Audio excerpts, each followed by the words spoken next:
Hey, what's going on, good people? Welcome to Russ Can Fly. Look, this is serious business. Let's get to the intro and let's get into it.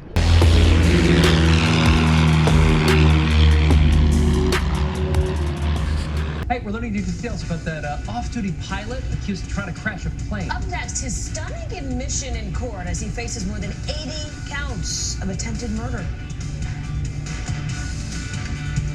Meanwhile, we turn now to that other big story we've been following this week. Some new details emerging about that frightening incident on a passenger plane earlier this week. Yeah, Joseph Emerson, the off-duty pilot accused of trying to crash a regional jet he was riding in along with passengers, made his first court appearance this morning. He's facing both state and federal charges. NBC's Tom Costello is following the story for us. So, Tom, the charging documents suggest he suffered a mental break. Tell us more.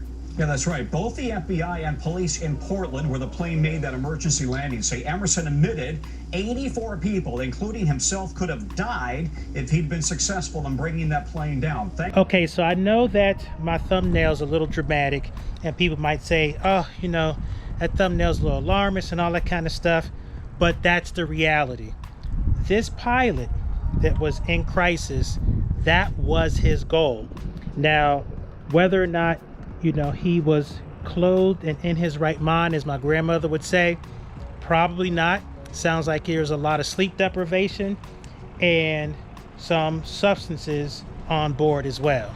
All right, welcome back. 6:45 right now. We're getting some new details on the off-duty pilot accused of trying to crash a plane. He told investigators he was having a nervous breakdown and admitted to using psychedelic mushrooms before the flight. Alaska Airlines pilot Joseph Emerson was in court yesterday to face state and federal charges, including 83 counts of attempted murder. Court documents say Emerson was riding in the cockpit jump seat when he told the pilot and co-pilot, quote, "I'm not okay." He then allegedly reached up and grabbed the red fire suppression handles to shut down the plane's engines. Emerson said he thought he was, quote, having a nervous breakdown. The required pilot medical exams don't include in-depth mental health evaluations. But there really is no other intensive psychological screening. Obviously, a background check is performed by the airline and medical records are reviewed, but there's not too much deep diving into the mental health of a pilot. Surprising, later this morning on Today, Tom Costello reports on new details coming to light about the off-duty pilot from the FBI and local police. But here's the issue that I have.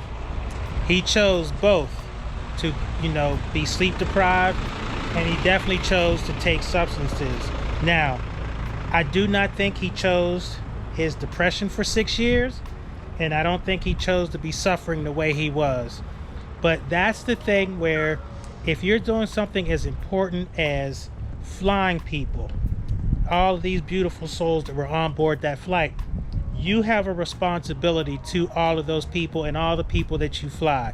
So I gotta tell you, I might come off a little harsh on this, but we need to definitely make sure that our pilot brothers and sisters are in a good place mentally and psychologically, because what we do out here is a life and death thing, and nobody should be making the decision for anybody's life to end because they merely made a decision to travel somewhere in an aircraft, and the person who had responsibility for flying that aircraft decided that they no longer wanted to be here on the planet and decided to take people with them. No bueno in my book. So here's what I'm going to say about it, and I do want to speak on this because, as you can see at the beginning of all my videos, I always put on numbers for the suicide prevention and crisis hotline. I am serious about this mental health thing. I don't suffer from depression. I have my up days and my low days, but nothing like, I can't get out of bed or anything like that. I have experienced depression through my wife, who had experienced some postpartum depression when our daughter was born.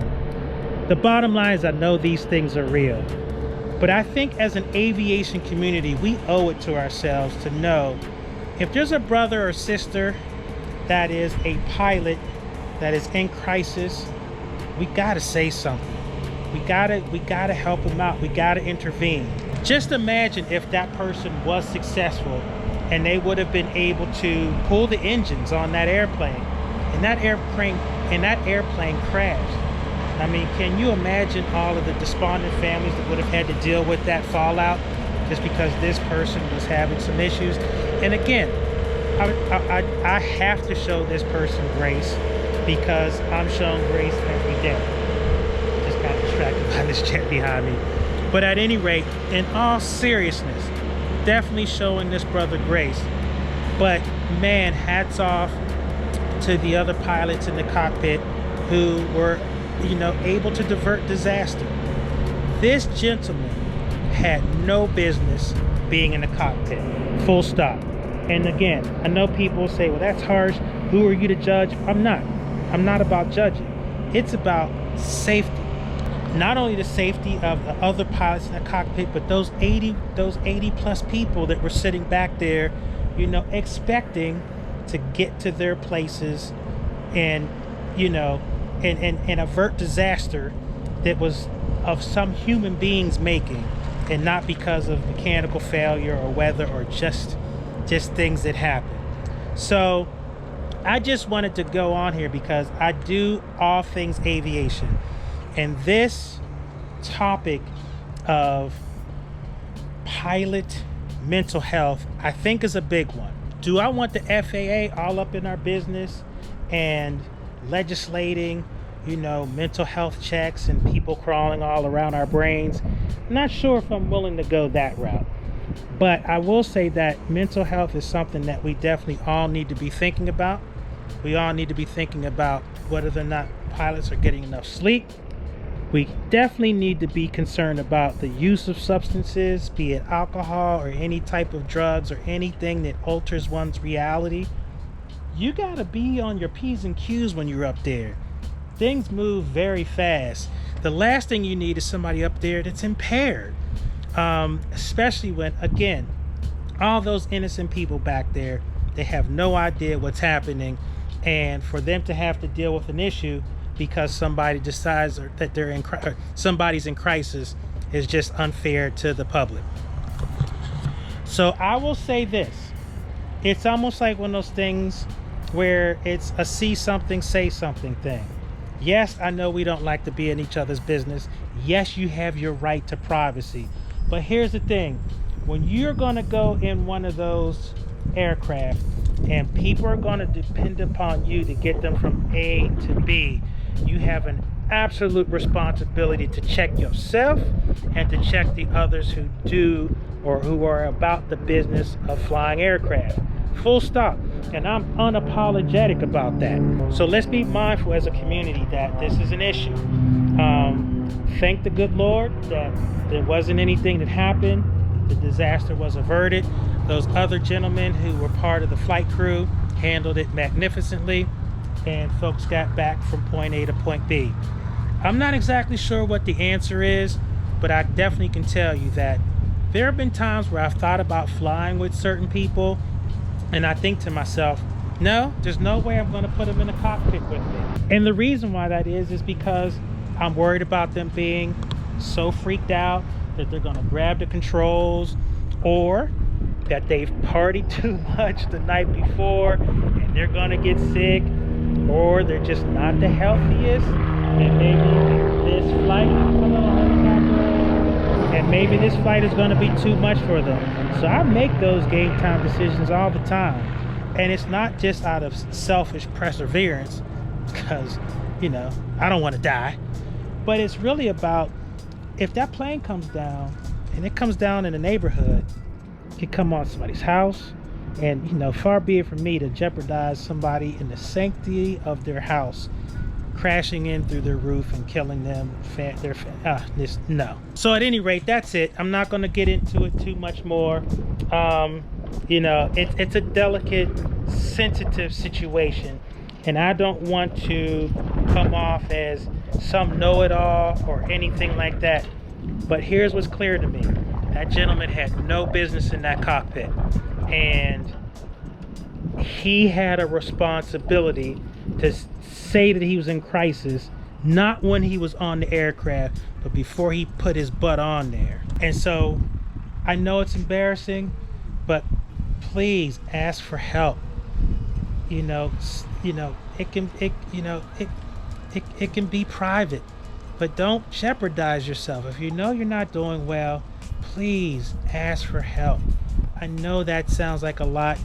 It was tough for me when I had to. Like I said, when my wife had my daughter and we were going through that issue.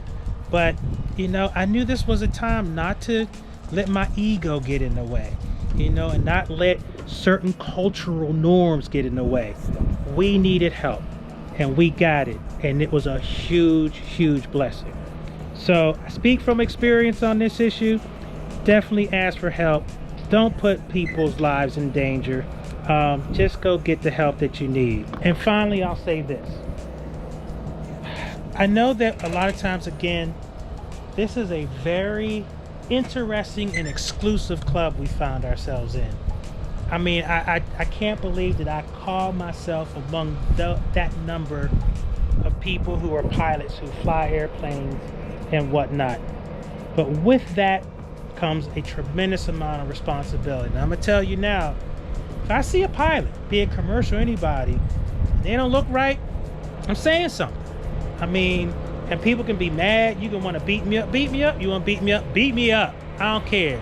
Because if I save one life, because I've basically kept an impaired brother pilot or sister pilot from getting in the cockpit and risking their lives and the lives of others, well worth the embarrassment and the beatdown. Take it gladly. So anyway, that's it. I thank you for taking the time to watch this video. I know it's different, but it's important. Everything about this journey, there's so many aspects, and this is something that's on the record that our community needs to deal with. We need to keep the public safe. We have a duty to do that. We have an absolute moral obligation to do that. And I'm serious about this. Let's not just phone this in. All right. With that, I'm out. Russ Kid, Russ can fly. I'll see you on the other side. Blue skies and tailwinds. Peace.